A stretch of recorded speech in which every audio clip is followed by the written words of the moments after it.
Sun travels வடமாகாணத்தில் சட்டப்பூர்வமான அனுமதியுடன் இயங்குகின்ற visa consultant and ticket agent. உங்கள் பெறுமதியான கடவுச்சீட்டுகள் ஆவணங்களுக்கு பாதுகாப்பான அனுமதி பெற்ற நிறுவனம் சன் டிராவல்ஸ்.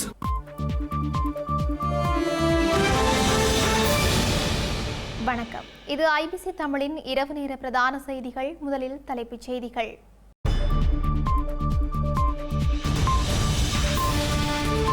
மாவீரர் நாளை புனித நாளாக நினைவுகூர பச்சிலைப்பள்ளி பிரதேச சபை தீர்மானம்.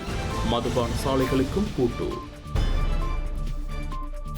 எதிரணியின் பேரணியில் பங்கேற்கப் போவதில்லை என்கிறார் மஹிந்த. மக்களை ஏமாற்ற முடியாது எனவும் தெரிவிப்பு. ஹிட்லரின் அழிவை அனுரகுமாரவிற்கு நினைவூட்டுவதாக நாமல் தெரிவிப்பு. அரசாங்கம் கபலம் எனவும் சூளுரை. கெகலிய ரம்பப்பெல்லவின் மகனுக்கு எதிராக குற்றப்பத்திரிகை. முறையற்ற வகையில் சொத்து சேர்த்ததாக முறைப்பாடு. கனடாவின் உயரிய ராணுவ விருதை பெற்ற ஈழத்தமிழர் இந்த கல்லூரியின் பழைய மாணவர் எனவும் தெரிவிப்பு. டெல்லியில் கார் குண்டுவெடிப்பு. தேசிய புலனாய்வு முகமையின் விசாரணைக்கு மாற்றி மத்திய உள்துறை அமைச்சு உத்தரவு.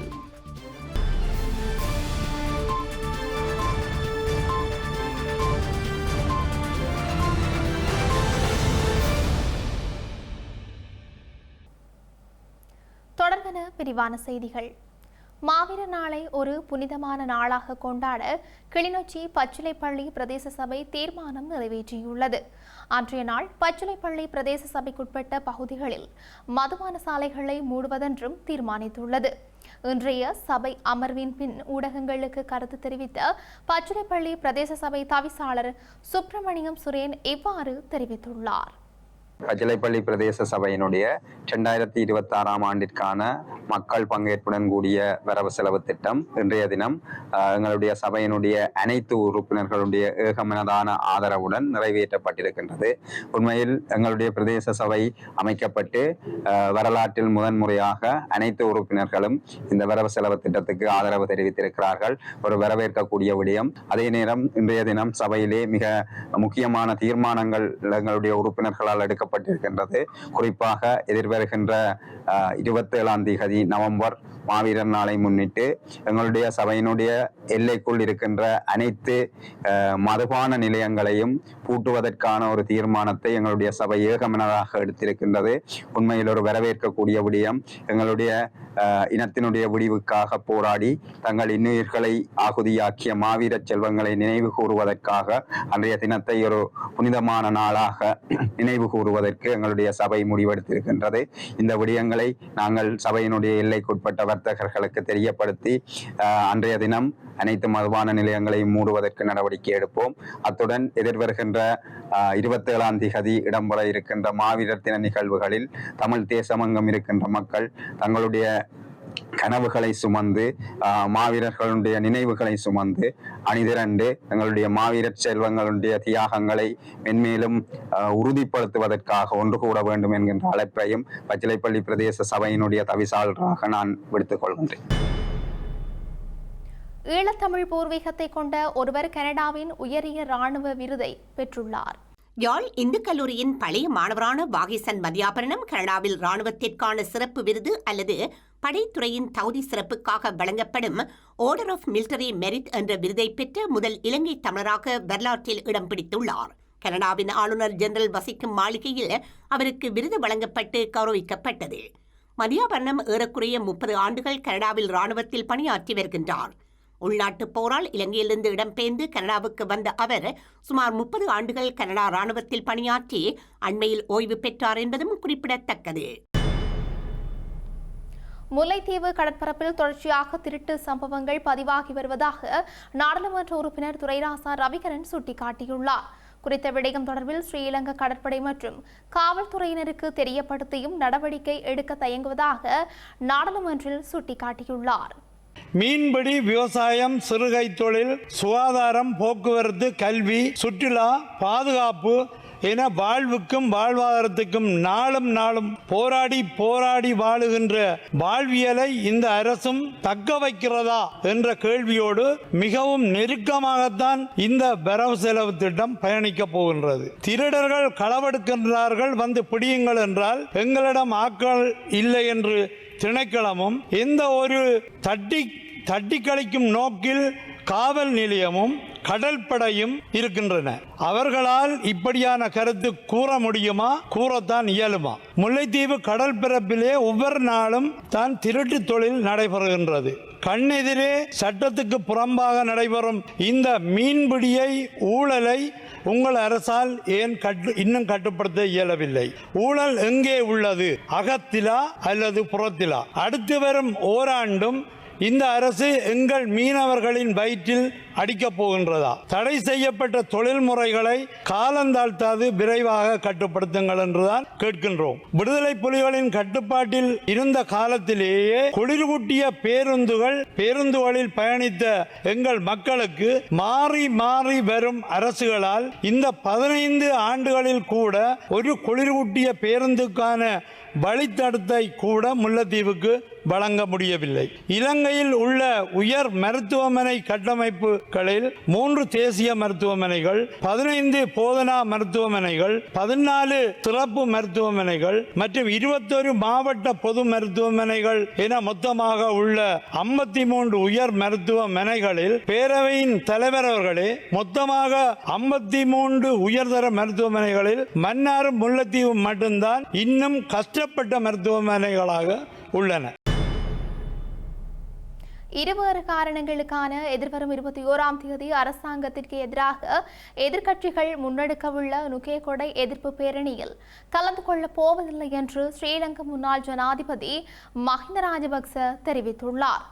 நாடு முழுவதிலுமிருந்து தங்காலைக்கு தன்னை பார்க்க வரும் மக்களை தவறவிட முடியாது எனவும் தங்காலையிலிருந்து நுகேகொடைக்கு பயணிக்க கூடுதல் நேரத்தை செலவிட வேண்டியிருக்கும் என்றும் அவர் சுட்டிக்காட்டியுள்ளார்.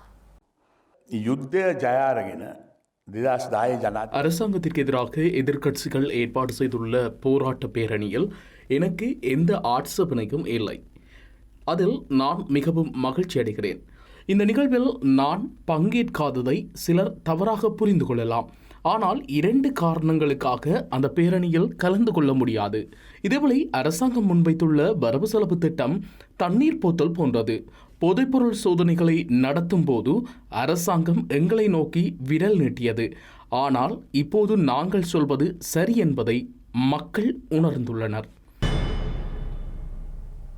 ஹிட்லர் சர்வாதிகாரத்தாலே அழிந்ததை ஸ்ரீலங்கா ஜனாதிபதி அனுரகுமார நினைவுபடுத்த விரும்புவதாக ஸ்ரீலங்கா பொதுஜன பெரமுனவின் தேசிய அமைப்பாளர் நாமல் ராஜபக்ச குறிப்பிட்டுள்ளார். ஜனாதிபதி அனுரகுமார வரவு செலவு திட்டத்தின் போது நாமல் ராஜபக்சவை ஹிட்லர் என்றும் சர்வாதிகாரி என்றும் குறிப்பிட்டிருந்த நிலையில் ஸ்ரீலங்கா நாடாளுமன்றில் இவ்வாறு தெரிவித்துள்ளார்.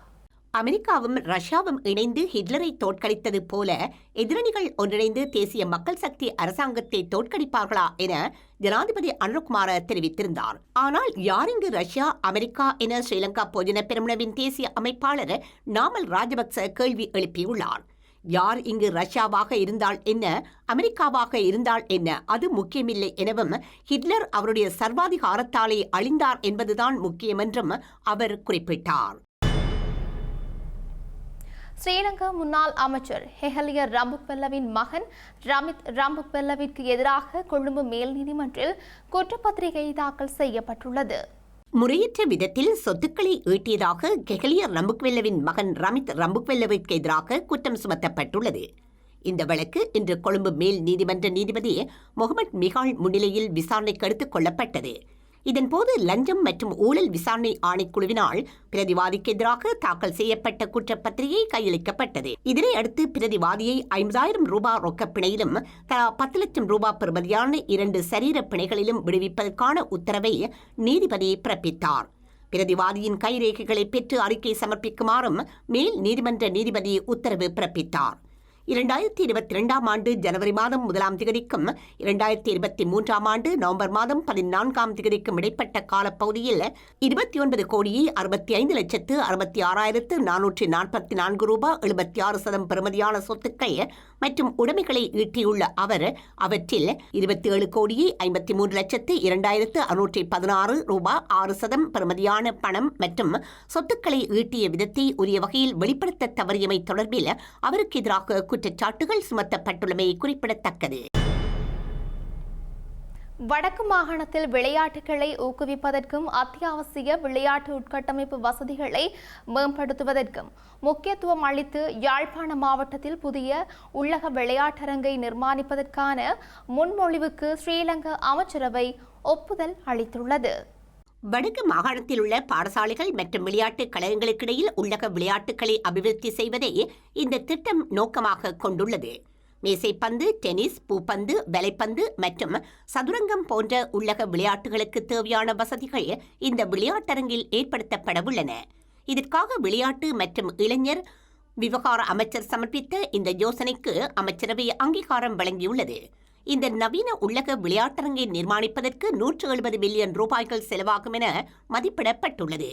வடக்கு மாகாணத்தில் விளையாட்டு திறமைகளை வளர்ப்பதற்கும் இளைஞர்கள் மத்தியில் ஆரோக்கியமான பொழுதுபோக்குகளை ஊக்குவிப்பதற்கும் இந்த உள்ளக விளையாட்டரங்கு ஒரு முக்கிய தளமாக அமையும் என எதிர்பார்க்கப்படுகின்றது. மாலைதீவு கடற்பரப்புக்குள் இதுவரை மேற்கொள்ளப்பட்ட மிகப்பெரிய போதைப்பொருள் சுற்றிவளைப்பாக இலங்கை கடற்றொழிலாளர்களிடம் கைப்பற்றப்பட்ட போதைப்பொருள் பதிவாகியுள்ளது. மாலைதீவு கடற்பரப்பிற்குள் அந்த நாட்டு பாதுகாப்பு பிரிவினரால் சுற்றி வளைக்கப்பட்ட இலங்கை மீனவ படகில் போதைப்பொருள் இருந்தமை மாலைதீவு காவல்துறையினரால் உத்தியோகபூர்வமாக உறுதிப்படுத்தப்பட்டுள்ளது. சட்டவிரோதமாக மாலைதீவு கடற்பரப்பிற்குள் நுழைந்த இந்த மீனவ படகை கடந்த 7ஆம் தேதி அந்நாட்டின் தேசிய பாதுகாப்பு படையின் கடலோர காவல்படை அதிகாரிகள் கைப்பற்றினர். அவிஷ்க புத்தா எனப்படும் குறித்த மீனவ படகில் 355 கிலோகிராமுக்கும் அதிகமான போதைப்பொருள் இருந்ததாக மாலைதீவு காவல்துறையினர் உறுதிப்படுத்தியுள்ளனர். கைது செய்யப்பட்ட 5 மீனவர்களும் 39, 42, 28, 34 மற்றும் 63 வயதுடைய இலங்கையர்கள் என தெரியவந்துள்ளது. இந்தியா டெல்லியில் நடந்த கார் குண்டுவெடிப்பு சம்பவத்தை NIA எனப்படும் தேசிய புலனாய்வு முகமையின் விசாரணைக்கு மாற்றி மத்திய உள்துறை அமைச்சகம் உத்தரவிட்டுள்ளது. இந்திய தலைநகர் டில்லி செங்கோட்டை அருகே நேற்று காரை வெடிக்கச் செய்து பயங்கரவாத தாக்குதல் நடத்தப்பட்டுள்ளது. இதில் 12 பேர் உயிரிழந்துள்ளதுடன் பலர் காயமடைந்துள்ளனர். சம்பவம் நிகழ்ந்த இடத்தை டில்லி போலீசார், NSG, NIA அதிகாரிகள் உள்ளிட்டோர் சென்று ஆய்வு செய்தனர். இந்நிலையில் இந்த வழக்கை தேசிய புலனாய்வு முகமைக்கு மாற்றி மத்திய உள்துறை அமைச்சகம் உத்தரவிட்டுள்ளது. இதனைத் தொடர்ந்து மத்திய புலனாய்வு முகமை அதிகாரிகள் சம்பவ இடத்திற்கு நேரில் சென்று தங்களது விசாரணையை தொடக்கினர். இதேவேளை டில்லி கார்வெடிப்பு சம்பவத்தில் ஈடுபட்ட குற்றவாளிகள் யாரும் தப்பிக்க முடியாது என இந்திய பிரதமர் நரேந்திர மோடி தெரிவித்துள்ளார். பூட்டான் சென்றுள்ள இந்திய பிரதமர் ஊடகங்களுக்கு கருத்து தெரிவித்த போது இதனை கூறினார். மிகவும் கனத்த இதயத்துடன் பூட்டான் வந்துள்ளதாகவும் குற்றவாளிகள் யாரும் தப்பிக்க முடியாது, நீதியின் முன் நிறுத்தப்படுவார்கள் எனவும் கூறினார். இதன் பின்னணியில் உள்ள சதிகாரர்களை தப்பிக்க விடமாட்டோம். இந்த சதி திட்டத்தின் வேர்வரை சென்று பின்னால் இருப்பவர்கள் யார் என்று கண்டுபிடிக்கப்படுவார்கள் என கூறினார். சம்பந்தப்பட்டவர்கள் அனைவரும் நிச்சயம் தண்டிக்கப்படுவார்கள். கோழைத்தனமான தாக்குதலுக்கு பதிலடி கொடுக்கப்படும் என பிரதமர் மோடி தெரிவித்தார். பாகிஸ்தானில் குண்டுவெடிப்பில் சிக்கி 12 பேர் உயிரிழந்துள்ளதாக தெரிவிக்கப்பட்டுள்ளது. குறித்த சம்பவம் இன்று பாகிஸ்தான் தலைநகர் இஸ்லாமாபாத்தில் இடம்பெற்றுள்ளது. தாக்குதல் சம்பவம் தற்கொலை குண்டுதாரியால் நடத்தப்பட்டுள்ளதாக தெரிவிக்கப்படுகின்றது. சம்பவத்தில் சிக்கி 21 பேர் காயமடைந்ததாக அந்நாட்டு ஊடகங்கள் செய்தி வெளியிட்டுள்ளன. இந்தியாவின் தலைநகர் புதுடில்லியில் குண்டுவெடிப்பு நடந்த மறுதினமான இன்று இந்த தாக்குதல் நடத்தப்பட்டுள்ளமை குறிப்பிடத்தக்கது.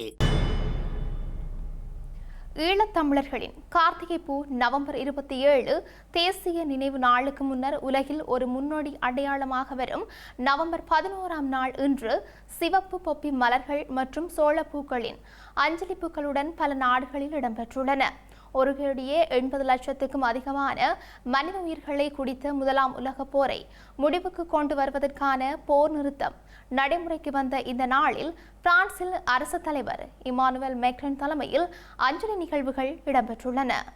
முதலாம் உலகப் போரை முடிவுக்கு கொண்டு வருவதற்கான போர் நிறுத்தம் நடைமுறைக்கு வந்த இந்த நாள் பிரான்ஸ், பெல்ஜியத்தில் தேசிய விடுமுறைக்குரிய நாளாக உள்ளது. 1918 நவம்பர் 11 வந்த இந்த போர் நிறுத்த நடைமுறைதான் பின்னர் வரலாற்று புகழ் வேர்சைல் ஒப்பந்தம் மூலம் முதலாம் உலகப் போரை அதிகாரப்பூர்வமாக முடிவுக்கு கொண்டு வந்தது. இன்று பல நாடுகளில் முற்பகல் 11 மணிக்கு 2 நிமிட அகவணக்கம் செலுத்தப்பட்டது. பிரான்சில் நாளாவிய ரீதியில் இன்று 11 மணிக்கு தேவாலய மணிகள் ஒலித்தன. இந்த ஒப்பந்தம் மேற்கொள்ளப்பட்டு இன்று 107 ஆண்டுகள் கடந்த நிலையில் பிரான்சிற்காக தனது உயிர்களை தியாகம் செய்தவர்களுக்கு இன்று அஞ்சலி செலுத்தப்பட்டது. காலை 10:05 மாவீர துயிலும் இல்லமான பாரிஸின் இன்வலிட் மையத்திற்கு சென்ற மேக்ரான் ஜெர்மன் இராணுவத்துக்காக கட்டாயமாக ஆட்சேர்ப்பு மரணித்த அல்சாஸ் மற்றும் மொசல் பகுதி மக்களின் நினைவாக ஒரு நினைவு கல்வெட்டை திறந்து வைத்தார். அதன் பின்னர் மன்னர் நெப்போலியன் நிர்மாணித்த முகம் அறியா வீரர்களின் நினைவிடத்திற்கு சென்ற அவர் அங்கு நினைவுச் சுடரை ஏற்றி மலர் வளையம் வைத்தார். அப்போது நினைவு சின்னங்களிலிருந்து எடுக்கப்பட்ட மண்ணை கொண்ட சோளப்பூவுடன் கூடிய ஒரு கலசமும் அங்கு வைக்கப்பட்டு தேசிய கீதம் இசைக்கப்பட்டது. இதன் பின்னர் குடியரசு காவல்படை குதிரைப்படை படைப்பிரிவின் அணிவகுப்பு நடந்தது. இதனையடுத்து பிரான்சின் விடுதலைப் பணியின் பிரதிநிதிகளுக்கு எலிசி அரண்மனையில் மேக்ரான் மதிய விருந்து அளித்தார். செய்திகளின் நிறைவாக மீண்டும் தலைப்புச் செய்திகள்.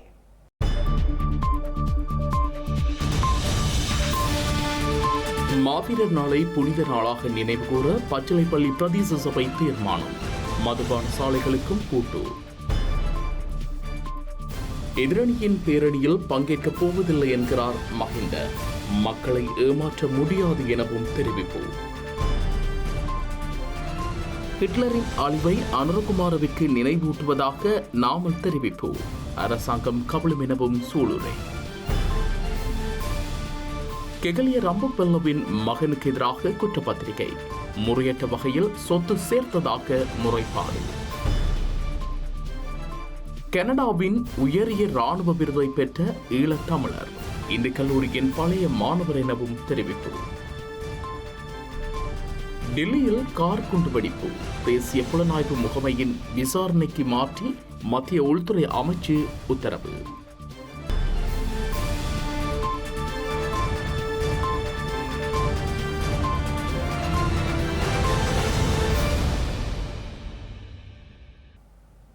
இத்துடன் ஐபிசி தமிழின் இரவு நேர பிரதான செய்திகள் நிறைவு பெற்றன. உடனுக்குடன் செய்திகளை அறிந்து கொள்ள ibctamil.com என்ற எமது இணையதளத்தை பார்வையிடுங்கள். வணக்கம்.